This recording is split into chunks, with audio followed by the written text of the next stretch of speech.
Imana yakoze kundinda nkaba nageze hano amahoro. Njye mureba kandi Imana aje kuza kuvuga vuba vuba mu ncamake, ariko mfite n'undi muntu uri bwaze mu kanya akamfasha gushima Imana. Rero ikintu cya mbere ngiye guheraho, nageze i Kigali mu mwaka wa 2020. Nabayeho n'ababyeyi ndira, ariko murababwira yuko mama wanjye abi Kigali, bya papa byo ntabwo babimbwiye. Ndavuga ni mwiriye kuzajya kureba umubyeyi wazaye umubaza n'icyo yamuhaye, ariko mu by'ukuri byari bigoye kuhagera i Kigali no kuningana ukabona umubyeyi. Ndashimira rero n'abantu bose basengera muri urusengero kuko nibwo urusengero bwa mbere nigera i Kigali naje gusengeramo. Nereka Imana yuko nkeneye kuzabona umubyeyi. Kugeza n'ubu rero ikintu cyo gushimira Imana ni uko namubonye.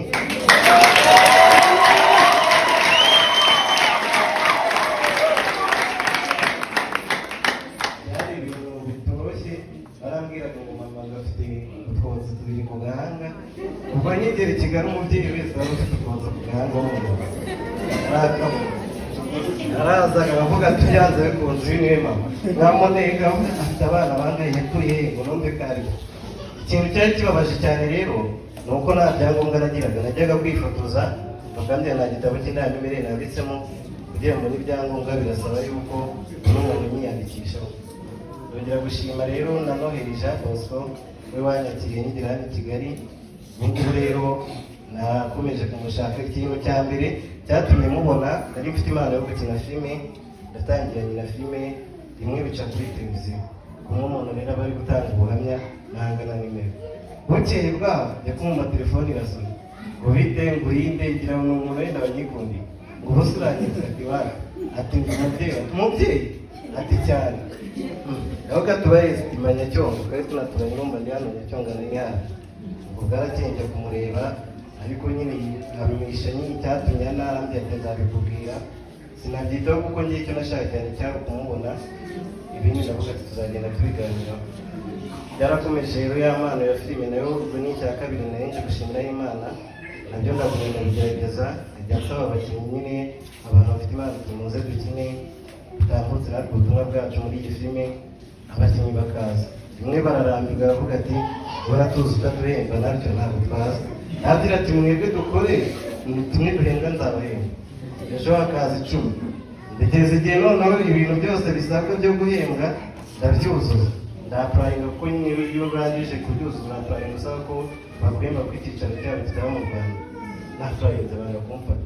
Ubwo niba mfite abakinnyi 20, iyo bangaga kumfata 15 bahitaga bagenda, yasigarana 5. Ubwo ndakomeza ndatiriza.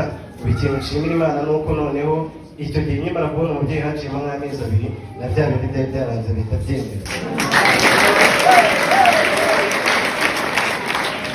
Rero nagira ngo Cynthia nawe ni umwe mu bo twafatanyije kunyura muri urwo rugendo, nabaza mfashe gushima Imana. Dukomeze Cynthia baza.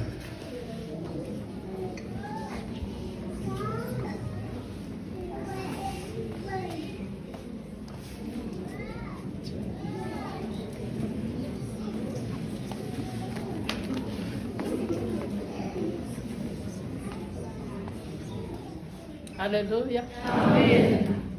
Yesu nashimwe. Amen.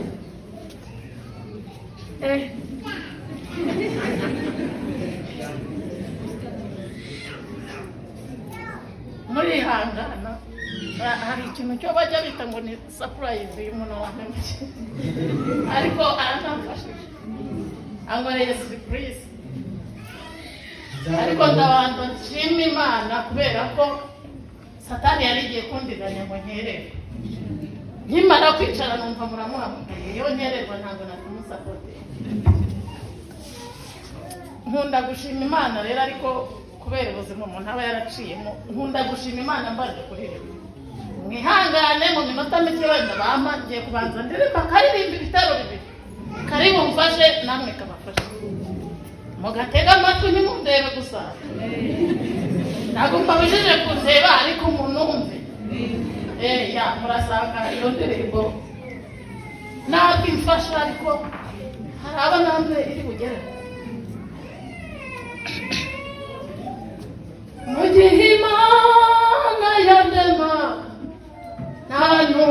yagishije inama, nta n'uwo yasabye impanuro, oya nta n'uwo yabibwiye.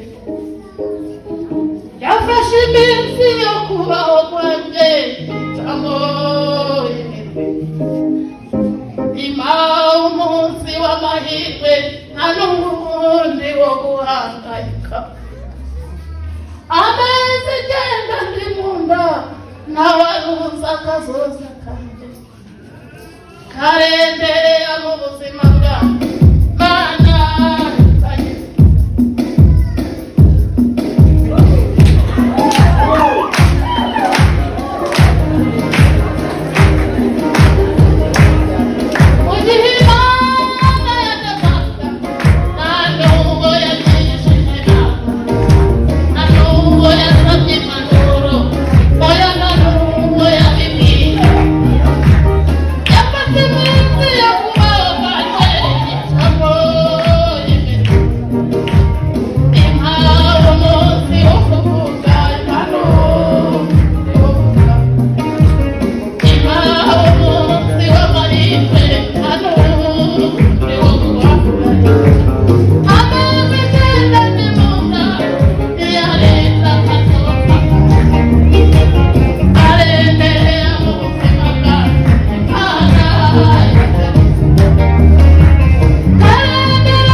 ariko ndashima Imana yuko namenye abantu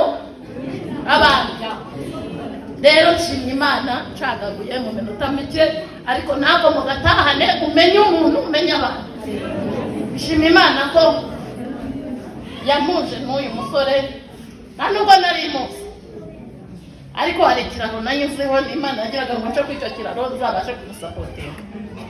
Rero namufashaga mva kure, mwari mafilime ye, ntabwo nigeze nijuju utanga ibi bizamugezayo, ntabwo narebye uko asa, ntabwo narebye igihagararo, njyewe naravuze ngo ndagiye mufashe kama mbaye.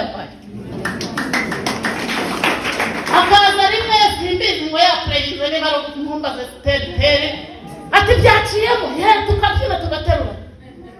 Bwacye mu gitondo ati sente yatuzi ko byapfuye, turababwira ngo iki ntubwira, ntugire icyo umbwira, turababwira ngo iki. Ariko nkajya nkomeza kumubwira ngo ihangane, Imana iri bubikore, Imana iri bubikore. Nshimye Imana rero ko noneho yabikoze, baramutaye sinamutange, ndakomeza ndamufasha kandi nzakomeza mube hafi. Haleluya. Ntabwo naba naramufashije kuri zeru ngo nibigera ku 10 mutererane, tugihumeka nzamufasha muri byose.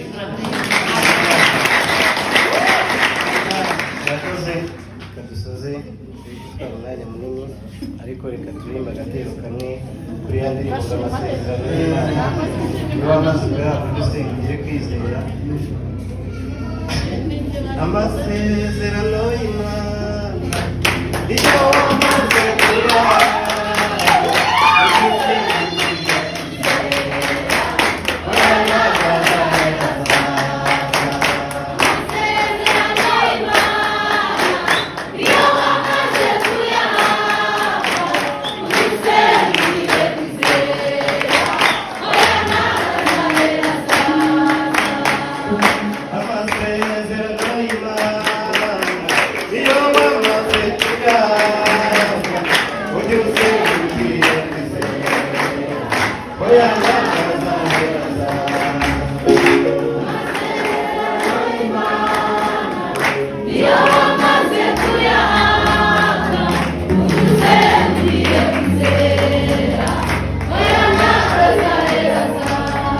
Haleluya! Haleluya! Murakoze cyane rero, namwe mujye musenga mugire kwizera kuko yanabaye namwe niko izabatabara. Murakoze.